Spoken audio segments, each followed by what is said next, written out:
Thanks, guys. Coming up on Sportswire, basketball season is winding down the Big Apple as number 2025 women's basketball team looks to get a top seed in the NCAA tournament. It's all coming up on Sportswire.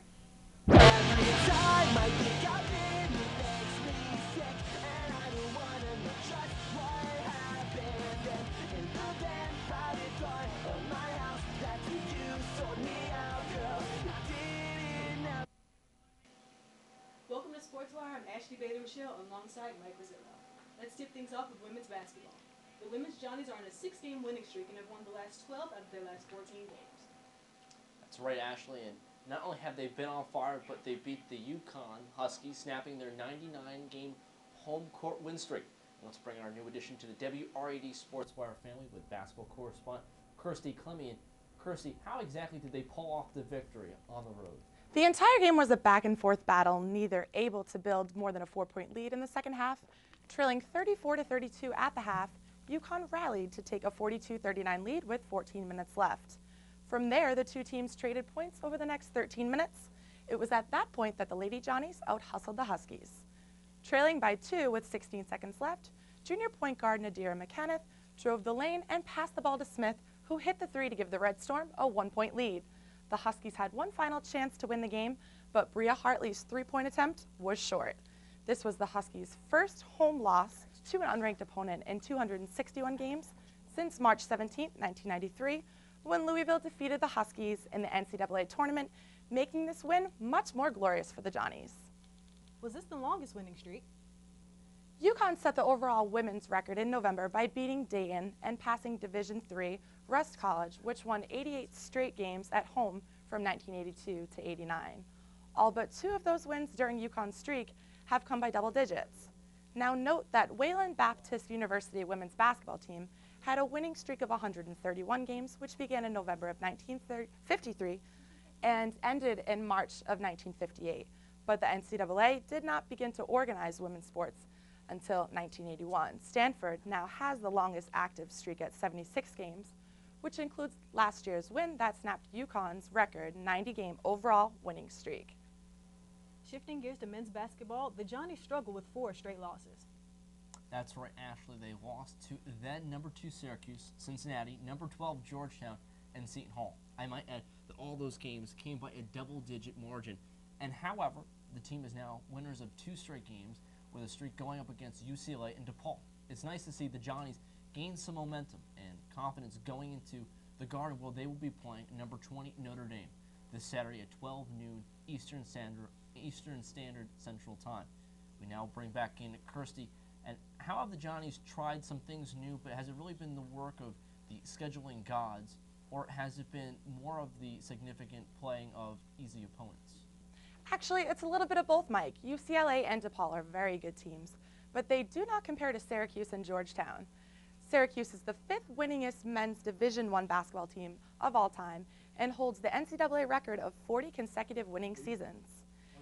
And Georgetown, who have won their last 7 out of 10 games, now not to diminish the quality of the last 2 wins, but UCLA and DePaul do not have the caliber players such as Fab Melo on their team. That's clear. And we bring up our next question. It's clear that this freshman starting lineup is putting in some extra work and learning how to play better together with one another.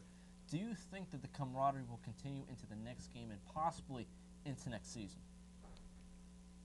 The Fresh Five is what they're calling it. It's the foundation for the future of the Red Storm. Rookie D'Angelo Harrison and Mo Harkless have both stepped up, putting double-digit figures in the past 2 games.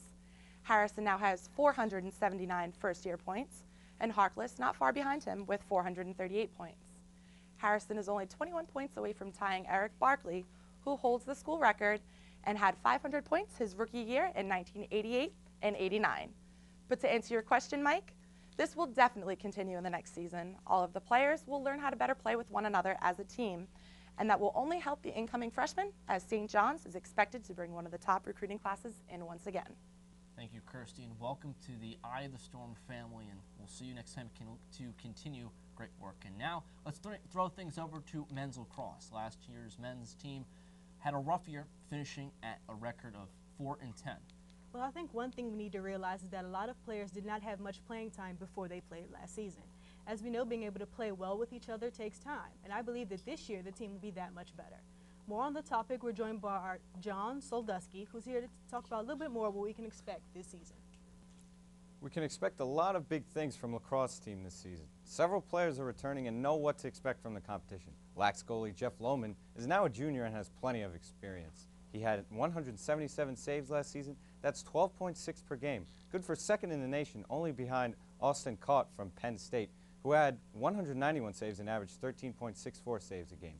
Long pole midfielder Dylan Ayers was named to the All-Big East preseason lacrosse team. Last year, he was tied with Douglas Broussard and Josh Hawkins for 46th place in ground balls and averaged 4 ground balls per game. As long as he averages 4 or more ground balls per game, he will take pressure off the defense and allow the team to be a little bit more relaxed and gain confidence. Now, the Johnnies had their season opener on February 18th, and they beat Holy Cross by a final score of 17-7 in that victory. This must be a great confidence booster, especially because this was the Johnnies' 4th straight home opener victory. That's right, Mike. The 17 goals were the most goals scored in any game during Jason Miller's time as head coach. The previous record was 16, which was ironically also against Holy Cross last year. Previous to last year, the last time the Red Storm scored more goals occurred in 1990 when they defeated Marist 21-1. In the home opener, Kevin Cernuto, Colin Keegan, and Kieran McArdell all had hat tricks. The sophomore trio is expected to do some serious damage this season. Our next topic is baseball. The Johnnies ended their season last year with a 36-22 overall record and an 18-8 in the Big East. The men's basketball team have a lot of adjustments that need to be done, especially with the huge subtraction as Joe Panic was drafted into the San Francisco minor league system. John, who has to step up in order to fill in the missing pieces? Everyone has to step up one way or another. Joe Panic had a .398 average and a slugging percentage of .642. Paul Karmas, who was the starting first baseman, notched a .486 slugging percentage and .992 fielding percentage. With both of these players gone, St. John's needs players such as Jeremy Baltz to step up a little bit more. He needs to be a team leader, especially with the young freshmen that are coming in. Last year, Baltz had 6 home runs and 65 hits and 209 at-bats. That was good for 3rd in the Big East. He also led the team with a team-high 60 RBIs. We shouldn't expect anything less this year from the young, talented outfielder. The Johnnies have lost 2 out of their first 3 games of the season. Is it time for them to try something new and possibly switch up their lineup? No, it's not time to hit the panic button quite yet. The season is still young. They need to develop a greater sense of comfort on and off the field. They have already committed 3 errors. That's an average of 1 per game, and they need to get that down. They also need to get their strikeout numbers down, as they have committed 20 strikeouts. They need to get that number down to fewer than 10 every 3 games. If they can work on fixing those 2 areas of their game, we should be able to see a very young baseball team win a lot of games. Thanks for all the great insight. Well, that's all from us at the Sports Desk. Thanks for tuning in.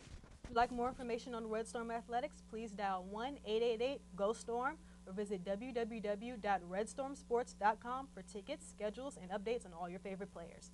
And be sure to turn in next time when we bring you all the latest action from your favorite Red Storm teams. For Eye of the Storm, I'm Ashley Bailey Rochelle. And I am Mike Rousseau, and back to you guys at the news desk.